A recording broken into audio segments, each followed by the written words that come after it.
Desaparecí a los 25 años y me encontraron 24 años después con este aspecto y solo 25 kilos de peso. Soy Blanche Monnier y esta es mi triste historia. Con mi pelo castaño y mis ojos azules, siempre fui una chica tímida pero alegre. Sin embargo, la relación con mi madre fue complicada desde muy pequeña y algunos problemas personales, como mi lucha contra la anorexia durante la adolescencia, no hicieron más que agravar esta complicación. Nuestro hogar, conocido por su grandeza, albergaba conflictos internos que pocos conocían. Nací el 1 de marzo de 1849 en Francia, más concretamente en Poitiers. Mi familia era conocida por su gran riqueza y respeto en la ciudad. Mi hermano y yo éramos herederos de esta fortuna, fruto de la exitosa vida de mi padre. Sin embargo, la felicidad y la estabilidad que proporcionaba esta riqueza se vieron truncadas por la repentina muerte de mi padre, cuando yo era aún muy joven. Nos dejó a mi madre, a mi hermano y a mí una herencia que teóricamente nos garantizaría un buen nivel de vida durante muchos años. Mi madre, Madame Monnier, era una mujer influyente en el pueblo, conocida por hacer obras de caridad, muy respetada por todos. Todo empezó cuando yo aún creía firmemente en los ideales contra el dinero, y eso marcó gran parte de lo que vendría después. Desaparecí misteriosamente y pasaron los años hasta que casi todo el mundo se olvidó de mí, hasta que 24 años después la policía recibió una carta anónima.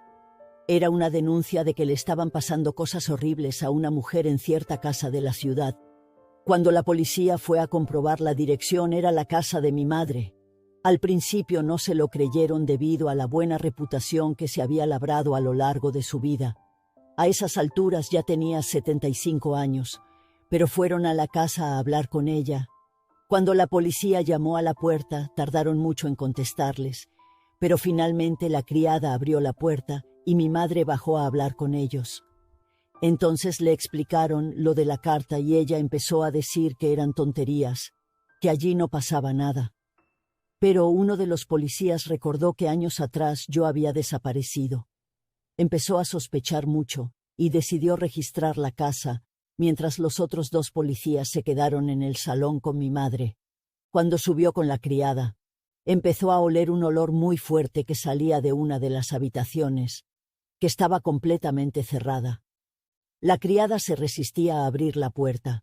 Decía que mi madre se pelearía con ella. Entonces el policía llamó a los demás compañeros y echaron la puerta abajo. Era un desván oscuro, con una sola ventana cubierta con una cortina muy pesada. El suelo estaba sucio, y allí estaba yo tumbada en una cama hecha de hierba. La escena era tan espeluznante que uno de los policías se desmayó al verme allí en aquellas condiciones inhumanas. Había restos de comida estropeada, heces, orina y mucha suciedad. Estaba encadenada y muy débil, totalmente desnutrida. Pesaba solo 25 kilos. Se preguntarán, ¿pero por qué le haría uno esto a su propia hija? Resulta que a los 25 años me enamoré de un abogado que era mayor que yo, y para colmo, era pobre.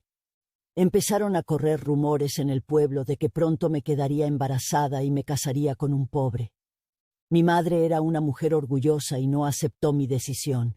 Así que un día me dopó y le pidió a mi hermano que la ayudara a encerrarme en esa habitación y pasaron los años.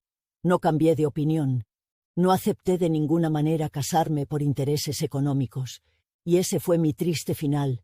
Pedía ayuda a gritos, pero nadie me ayudó. Mi hermosa juventud y mi vida fueron destruidas.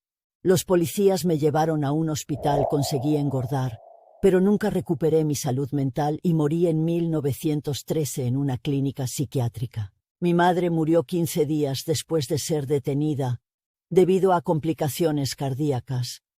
Mi hermano fue condenado a 15 años de prisión, pero pronto fue liberado. Él logró engañar a los jurados, alegando que todo era culpa de mi madre, aunque él también vivía en esa casa y nunca hizo nada para ayudarme y seguía diciendo que yo estaba loca, que quería quedarme allí en esa situación durante tantos años.